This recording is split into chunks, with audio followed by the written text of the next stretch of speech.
make and implementing rules and regulations na dapat meron silang computerized records. Up to now, Mr. President, there is no computerized records.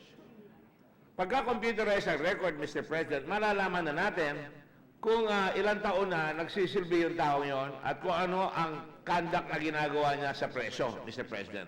Kung wala yan, haka-haka, and nobody is ever going to find out whether in fact there was good conduct served, Mr. President. Kaya, to my mind, and I'm raising this point para to clarify and for that matter, amend the law if necessary, na talagang kasama na yung creation of a law, of a provision that will make sure that there are statistical records, not only in Muntinlupa, Iway, or Davao, or other national penitentiaries, but also in the matter of all cities, all provincial jails, Mr. President, na pag may pumasok, automatically, it will go into the computer. It will prevent all kinds of abuses upon children who could be minors because they could be jailed and right away, mare-red flag yun, may bata sa city or sa provincial jail na nasasama na sa mga preso at makikita natin kung hinihiwala yon. This is very important, Mr. President, that we have to digitalize all records in the national penitentiary as well as in all detention prisons, Mr. President. Now, if we do that, Mr. President, hindi tayo malulusutan na very capricious, lalo na, hindi ko naman sinasabi lahat ng superintendent ng Muntinlupa. Mr. President, these people are always in the Muntinlupa prison and they interact with the prisoners. And even a lot of our jailers there have interacted to the point that they were enriching themselves by providing allowance of an operation of a franchise to hold a cell phone. Mr. President, I'm being facetious. Nagagamit nila yan. Or for that matter, binibigyan ng allowance sa TV, katulad nung kay Mayor Sanchez, may TV, flat iron TV, may air condition. Now, Mr. President, it really is a joke. You know, we keep talking about us as the representatives of the law here, but it is awful to allow the situation to continue. Did you have a comment, Mr. President? Yes, I cannot help but laugh because you said flat iron. You mean flat screen? A flat screen, Mr. President. I'm sorry, Mr. President. I'm glad that you and I agree because we're both abiding husbands, Mr. President. We're used to flat irons, Mr. President. After the laundry, we have to use a flat iron. Thank you very much. We have to put in a little humor once in a while, and I'm glad that you did that, Mr. President, because I get overwhelmed by this emotional, that really challenges the emotion on how we as lawyers or we as lawmakers here are challenged by the fact that the intention of the law is totally set aside by the selfish, by the greedy, and by the corrupt, Mr. President. So it is important, Mr. President, that we address this as soon as possible, that we demand that they be created, and if necessary, we put a budget into the Bureau of Prisons and the prison system, to the those in charge of provincial jails and city jails, that they should have a budget for such a thing. We can eradicate a lot of the negatives, a lot of the abuses by putting this in the law. Second, Mr. President, I'd like to commend the President because he came out with a statement saying that he will not allow this to be applied to Mr. Sanchez, Mr. President. I'm glad that he did that because this abuses the mind of the people that there was a cabal that was already perpetrating them, especially when there were a lot of comments made on this issue by people in the cabinet, and there were certain people in the cabinet that lawyered for Mr. Sanchez, and I think he also made a statement that he is setting aside, he's not supporting the decision to put him out of prison because he has already earned good conduct discharge, Mr. President. Having said that, Mr. President, if we go to the law also, Mr. President, there seems to be a doubt, Mr. President, because the law, as done in 2014, speaks about preventive imprisonment, that they can deduct for preventive imprisonment. But it is quiet in the case of actual imprisonment in Muntinlupa. Heinous crimes is applied in the provision on preventive imprisonment, but it is not stated in the law itself on the actual service of sentence. So there could be a hiatus. Of course, we know every doubt shall be done in favor or shall favor the accused, Mr. President. I don't know if it really applies here because this is already a case of finito, nakakulong na yung tao.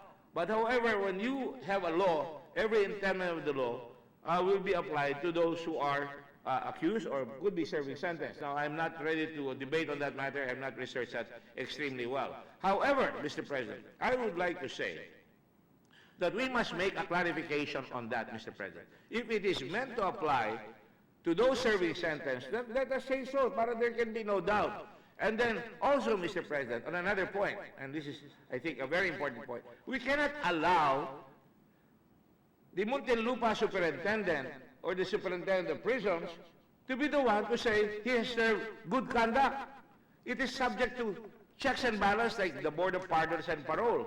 Mr. President, are we aware? I'm sure in your long service in the country, Mr. President, you have seen people who are serving their time beyond their time. Tinatago yung karpeta. Yung karpeta is the record of the business. I'm sure the former Secretary of Justice, Senator Dillon, is aware of that, na nawawala yung karpeta at nagsisilbi yung tao, hindi na lumalabas yung tao. O meron rin mga tao dyan na ayaw na lumabas, pero nandun pa rin sa loob ng kulungan dahil ayaw talaga nilang lumabas. So dapat palabasin niya mga yan.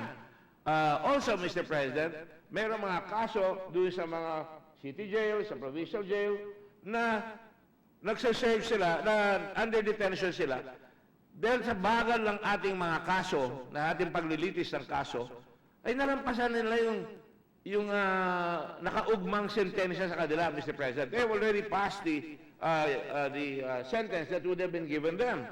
So if you have all this data in a data bank that we can take a look at, we can prevent injustice to our people. Now, Mr. President, can you imagine the injustice done to the family of Eileen Sarmenta and Young Gomez, Mr. President?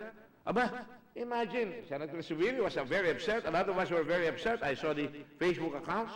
Mr. President, let us look at the family. My God, this is a monster that perpetrated its evil deed and was having a Dr. Jekyll and Mr. Hyde mentality. I cannot forget him when he was being brought before the sentencing and he was having a rosary. He must have had 3 or 4 rosary. I'm just exaggerating. And he was talking about Mama Mary.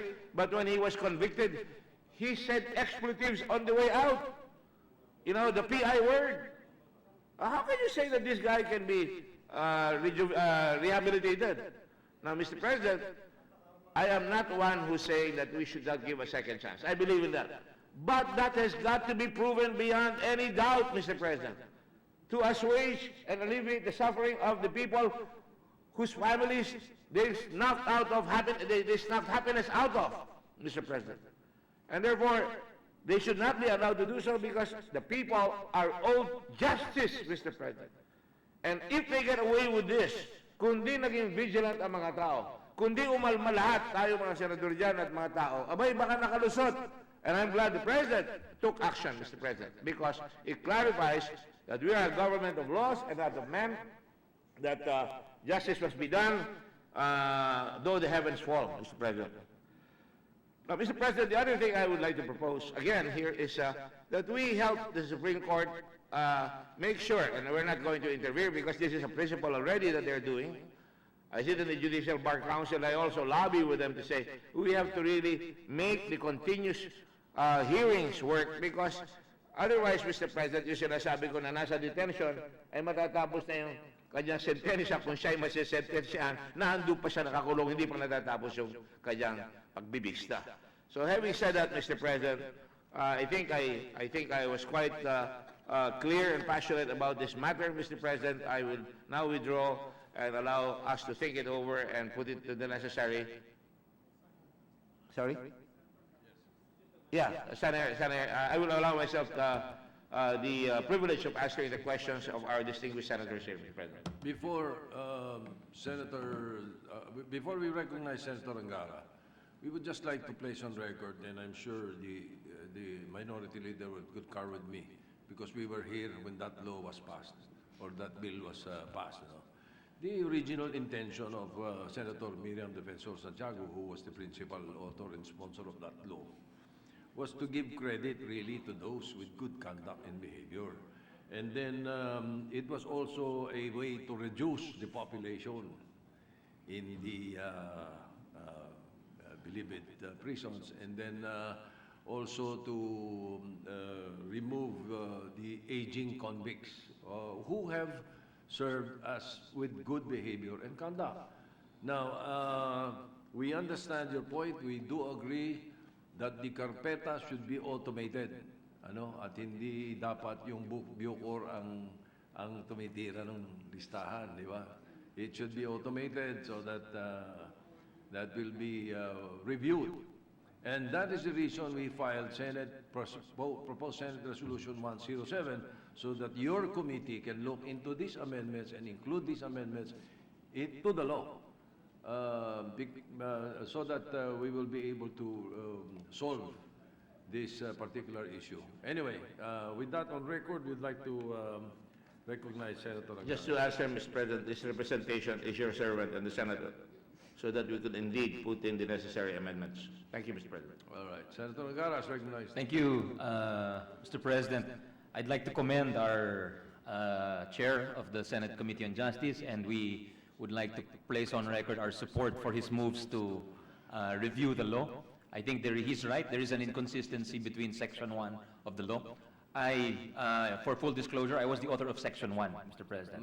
I filed House Bill 417 in 2013 on preventive imprisonment, which is not the case of Sanchez, because he has already been convicted by final judgment. But it is strange that a person who is entitled to the presumption of innocence will be given good conduct allowances, exempting those who are recidivists, meaning they are repeat offenders. But in the case of a convict, someone who's already been convicted by final judgment, they are allowed to avail of these good conduct allowances. Mas guilty nga sila, but they are given more allowance under the law. So there is a philosophical inconsistency, Mr. President. So I think it's well worth looking into. And I commend also our majority leader, because I read in the newspaper that he would file, or has filed, a bill that would exempt those who had been convicted of heinous crimes from the operation of the good conduct. I think that's also a worthwhile pursuit, Mr. President. But I would like to call the attention of the body on the Uniform Manual on Time Allowances, which has been formulated pursuant to a joint DILG-DOJ committee, because the Bucor is under the DILG, Mr. President. No, DOJ. DOJ, anyway, it's a joint DILG-DOJ committee, and they have defined good conduct as the non-violation of prison rules, blah, blah, blah, blah, blah, blah. And the manual goes on to say that if the prisoner would violate any law, he would not be entitled to the good conduct allowances for the said month. Meaning, he would only forfeit his allowances for that month. So in the case, if we are overly technical, Mr. President, in the case of Sanchez, if he did that violation of, terrible violation of placing drugs inside the statue of the Virgin Mary, he would only forfeit for that said month.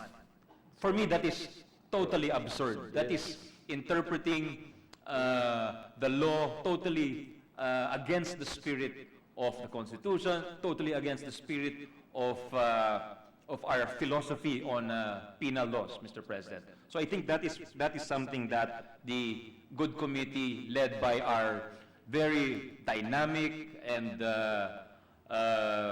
eloquent chair, should look into, Mr. President, because if we interpret these rules technically, he could commit all kinds of crimes. He could even kill somebody in prison, and he would only lose his good conduct allowances for the month. So I think we should have some qualifiers, if not in the law, then perhaps in the implementing rules, Mr. President. Just for the record, and again, I reiterate my support for the good gentleman, Mr. President. There is another interpretation on that particular point, which is after your violation, you start fresh. That's right. That makes more sense to me, Mr. President. You start fresh. That makes more sense. But perhaps that should be enshrined to prevent any absurd interpretation. Correct. That is the purpose of laws, that is the purpose of rules, that is the purpose of institutions. As a great man once said, the life of the law is experience, it's not logic, Mr. President. So experience shows us that a recidivist will tend to commit repeat violations. So someone who has been convicted of 7 life sentences certainly does not deserve to lose his good conduct allowances just for 1 month. He deserves to lose it. He deserves to start from 0 or even from negative, Mr. President. Correct. All right, the former Secretary of Justice is recognized. May I just respond to the With manifestation? the permission of Senator Drilon, who I already recognized. Senator Gordon. Oh, I'm sorry, Mr. President. Go ahead. Mr. President, I'd like to thank Senator Angara for his kind comments and his brilliant, explanation on the object of the law. Far from it from my mind to challenge the purpose of the law as it was intended, but it's also within our recourses to make sure that we can find solutions where there were lapses in the law, intended or unintended. And in this particular case, I think it was unintended, Mr. President. So, Mr. President, I just have one manifestation that I'd like the Senate Minority Leader, as well as anybody here in the chamber. Would it be bad conduct, Mr. President, if you allowed tattooing, Mr. President? Because every time somebody goes to jail, he has to have a tattoo. And if you prevent tattooing, Mr. President, yung mga bata, hindi masasama yan eh. Pag nakatattoo yung mga tao doon, then they will know they have to behave. Because by tattooing themselves, they're practically marking themselves as practically, to be simple or simplistic, which I don't, parang they're becoming hardened. So, siguro, there will be more good conduct if you remove the tattooing. And that if they can, I'm just suggesting this, Mr. President. It just came out of the manifestation of Senator Angara. I know why you're suggesting it. Because you cannot donate blood anymore once you have... No, they can donate blood after 1 or 2 years, Mr. President. They can. I could not get blood from although... Mr. President. All right, the minority leaders. Thank you, Mr. President. Mr. President, I have a personal attachment to this case. I was the one who prosecuted and had Sanchez convicted and sentenced to 7 life terms. The theory being that there were 7 of them in conspiracy, and the act of one is the act of all, and the penalty of one should be suffered by the rest of the 7, of the 6. And that is how the 7 life sentences came about, because there were 7 of them. So that is why he was sentenced to 7 life terms. However, the revised penal code provides that a penalty cannot exceed 40 years. Having said that, Mr. President, I can see the validity of the position taken by Senator Angara, of Senator Gordon. I just stand up in order to put a caution on the record, because an amendment to the law which will make clear that Mr. Sanchez and his cohorts cannot avail of the good conduct time allowance, Equal protection. an amendment. If Senator Angara can listen a bit, because this is his theory. An amendment which will say that those who are guilty of heinous offenses may not avail of the good conduct time allowance may imply, and I underscore may imply that today he is entitled to it. Because you're amending it in order to make clear that those who are guilty of heinous crimes are not included in the bill, in the law. And if you do that, Mr. Sanchez can claim that that cannot apply to him because it will have the nature of an ex post facto legislation. So ako po, sinasabi ko lang, ingat tayo. Let us study it carefully. We should not go into this blindsided by our sympathies for the families of Sarmiento and Gomez. Indeed, they deserve the sympathy. As I said, I myself should be the first to have that sympathy on record because I personally prosecuted this guy. I see evil in his face, whether or not you have the death penalty. But that's the point, Mr. President, of amending the law to make it clear that it is not applicable to him will create the presumption that today the law is on giving him good conduct allowance is applicable to him. I would rather I would attack the factual basis for his availment. In other words, you know, the Senator Gordon alluded to the manual of was it Senator Ongara, who alluded to the manual. The manual, Mr. President, enumerates 45 violations that will prevent you from availing of the Good conduct time allowance. good conduct time. If you examine it closely, yung anghel lang po na nakaupo dyan sa tabi, ang hindi po pwedeng magkamali. So, paano po, how did Sanchez become entitled to this good conduct time allowance? If you are to believe the Bureau of Correction spokesman, he said Sanchez has already served an equivalent of 49 years. 49 years. And he was finally convicted only, I think, in 1998 or 1999. Barely 19 years. Huh? 1995, the case was 1993. No, he was convicted in the RTC. Convicted. In the RTC. Yes. He was finally convicted by the Supreme Court in 1999. 1999, All right. or barely 20 years ago. How did it happen that he was credited with 48 years? You will say he has not violated the appropriate rules. Kung titignan mo lang po yung dyaryo Ginoong Pangulo, you saw Mayor Sanchez in with wristwatch, shades, balat ang sapatos, maganda ang suot. Under the manual cited by Senator Angara, non-wearing of prison uniform is a violation. Now, so how did it happen that he was getting all of these credits when the enumeration of 45 instances when you will be deprived of the benefit would prevent him from from earning this time allowance benefit? He was found to have violated the rules on the Comprehensive Drug Act. He was twice.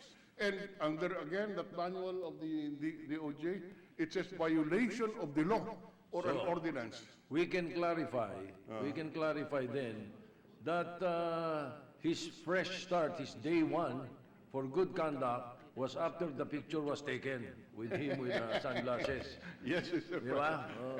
But I am just taking this opportunity to spread into the record and just a word of caution that I myself would be in favor of letting letting Mayor Sanchez rot until for 15 more years, so that if he's still alive, he will be 88 at that point. But I am not saying that this is the result of an amendment. I am just saying that we be cautious in making the amendment as it can be taken advantage of by the lawyer of Mayor Sanchez, whoever that lawyer is. All right. Thank you, Mr. President. Yes, Senator Gordon, The point is very well taken, and I thank the minority floor leader, as usual, for his astute interpretation of the Constitution. In fact, this will indeed create a situation where there is an ex post facto law, which the law abhors, Mr. President, the Constitution abhors. Having said that, Mr. President, the whole point is not just that fact, but the point is it is subject indeed to abuse, to capricious conduct to corruption, and that's what we are trying to prevent here. It is also intended, it is also the intention of the Justice Committee when we do it, to look into the fact that there are many people who are overstaying, who are staying not only in the penitentiary because of the carpeta being hidden and because some people are asking for money, but also for the detention prisoners, Mr. President, who are languishing there even beyond the time that they ought to be serving later on. Also for the young people, the minors, that has been a subject of debate here.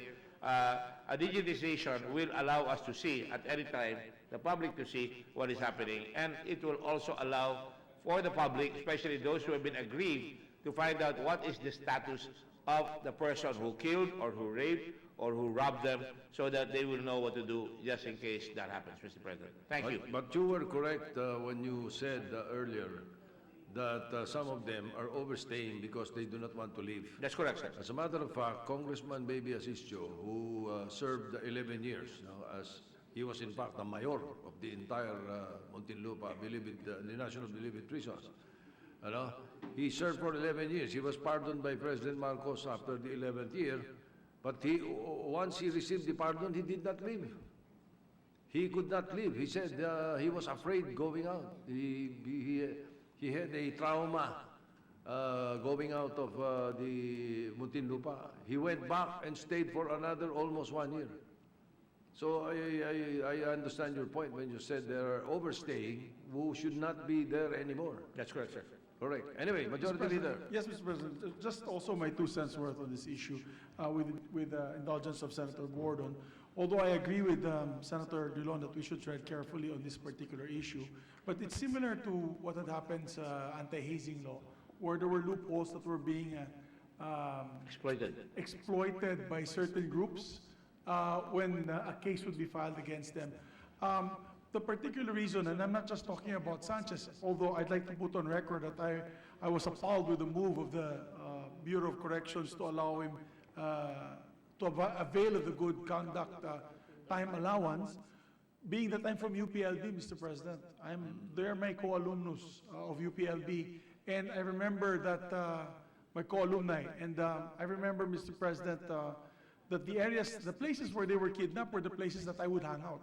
Could have been me if they did this 4 years earlier, because I graduated in 1990 and they were abducted, I think, in 93, if I'm not mistaken, Mr. President.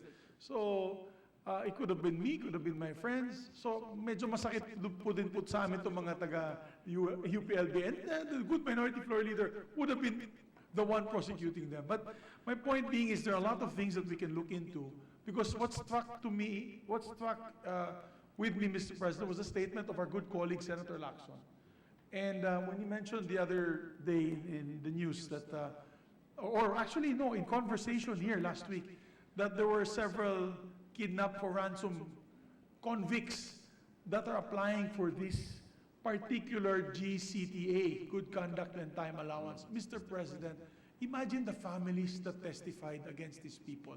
Na ito mga balasubas will be allowed to go out again and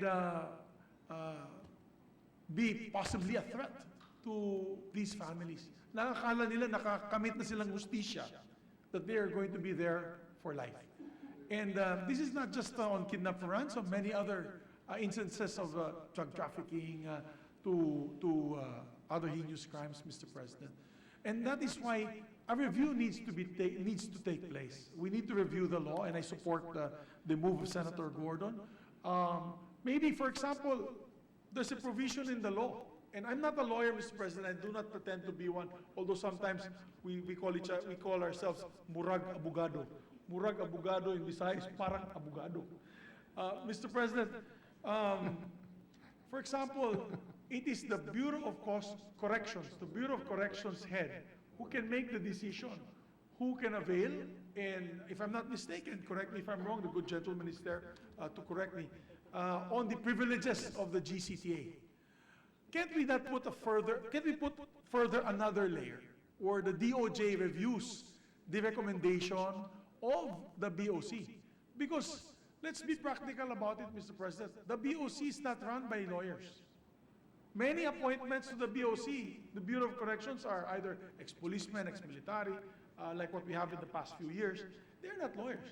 The DOJ, at least if it has another layer to review the proposals of the Bureau of Corrections, are manned by lawyers, and they will see if there will be a violation of the terms or conditions given by the law, Mr. President.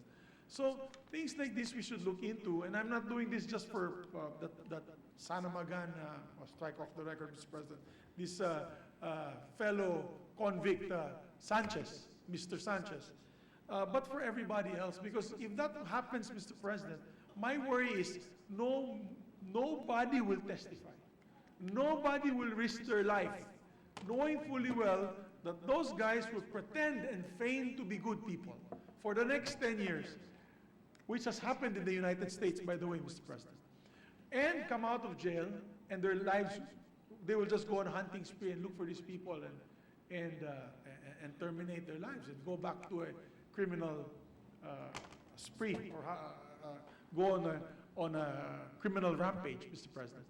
This is actually the same problem in the United States, where in the criminal justice, the justice system and the penal system of the United States are they now having problems because many of these gunmen, these psychotic gunmen, rapists, sexual offenders, were actually pardoned or paroled, Mr. President. Parole is the word. And they move state.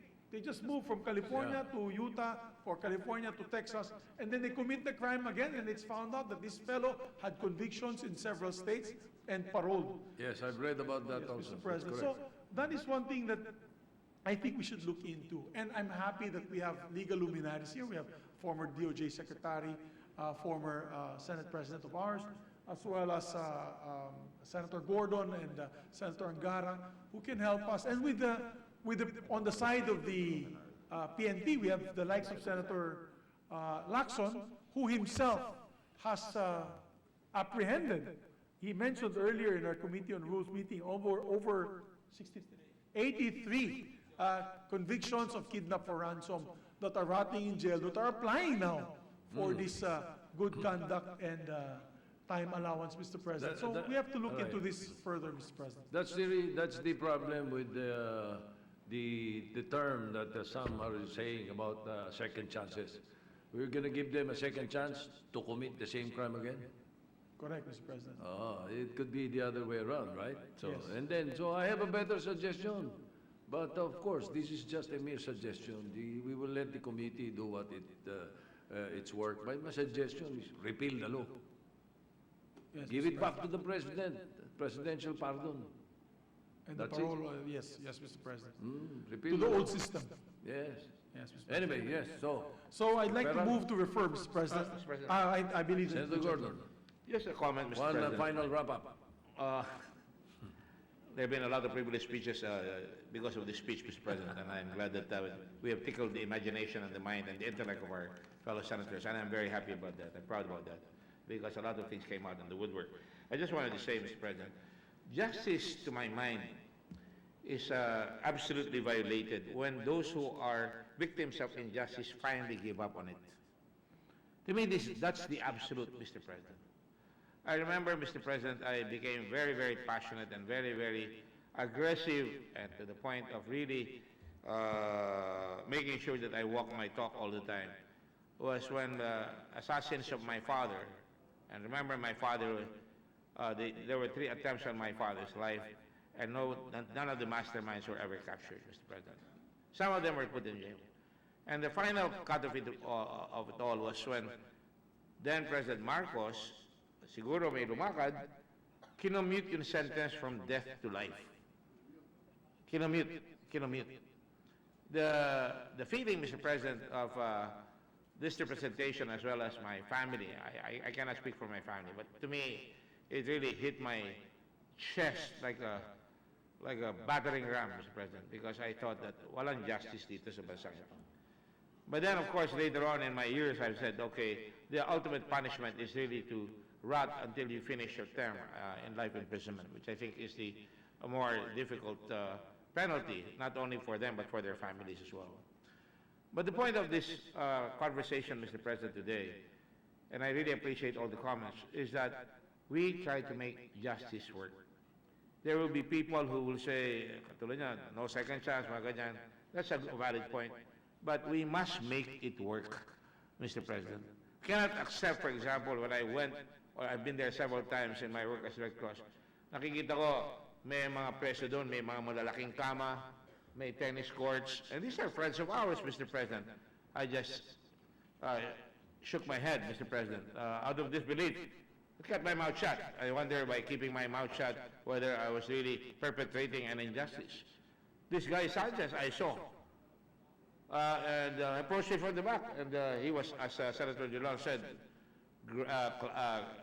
garbed in civilian clothes, and had a cell phone and all that, Mr. President.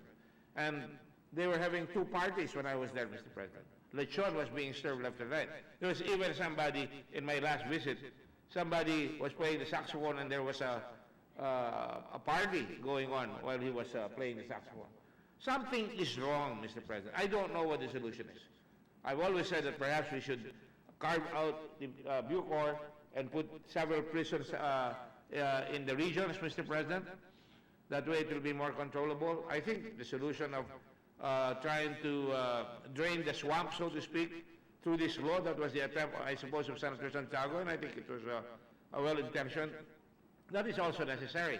And during the speech of Senator Zubiri, Senator Bato came by, and I told him, hindi ba pwedeng gawin niya? Kasi sir, sabi niya gano'n, pagka tinanggal niyo yung tattoo, nag-uumpisa yan doon sa detention center pa lang. And I know that being a mayor, pagkakit nila doon sa taas, meron na silang barkada, meron silang proteksyon. So we are perpetrating the fraternity system of criminals.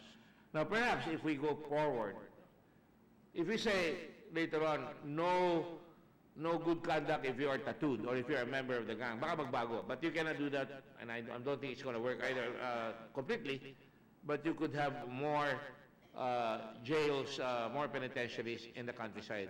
And perhaps they should be put to use by planting and,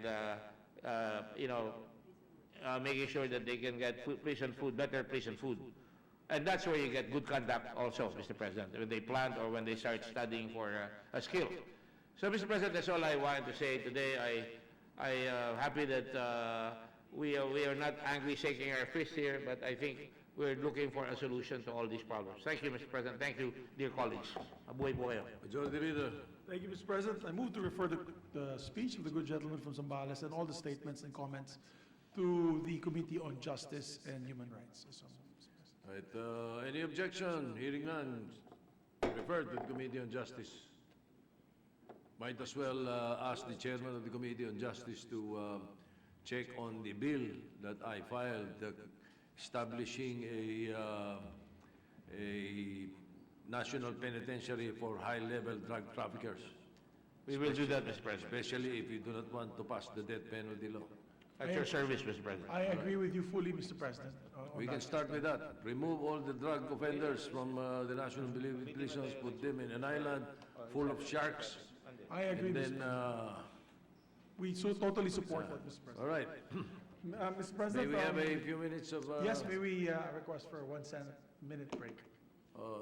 Any objection? Hearing none. Session is suspended for 1 Senate minute.